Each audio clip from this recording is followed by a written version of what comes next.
candidate suppléante lors des dernières élections au Conseil général. Aujourd'hui, vous êtes remplaçante dans ce nouveau quatuor pour le nouveau canton de Marcq. Qu'est-ce qui vous a donné l'envie de poursuivre ? Eh bien, j'ai décidé de poursuivre parce que je soutiens pleinement les politiques du Conseil général dont on bénéficie au quotidien. Le plus concrètement peut-être possible à mon égard, ce sera vis-à-vis des travaux sur les routes et des diverses infrastructures qui ont été rénovées. C'est aussi par rapport à mon entourage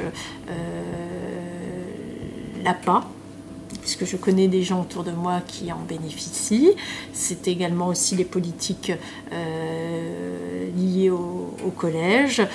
J'ai des amis enseignants, j'ai des neveux qui en bénéficient et qui bénéficient pleinement du soutien du département dans leur scolarité. Pour les années à venir, que souhaitez-vous voir aboutir ? Quels sont les projets qui vous tiennent à cœur ? Il y en a plusieurs, puisque effectivement les besoins sont énormes, même si le département agit déjà énormément dans le quotidien des gens, des populations.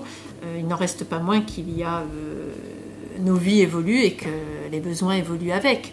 Alors je pense par exemple un volet social important, c'est celui de l'aide aux personnes âgées ou aux personnes en difficulté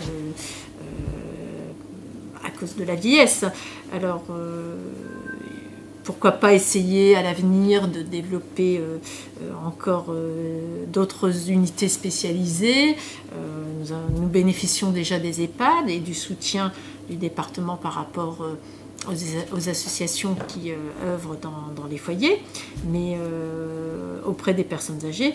Mais il y a certainement d'autres actions à mener, comme de soutenir les aidants, entre autres. Au niveau aussi de l'éducation, dans les collèges,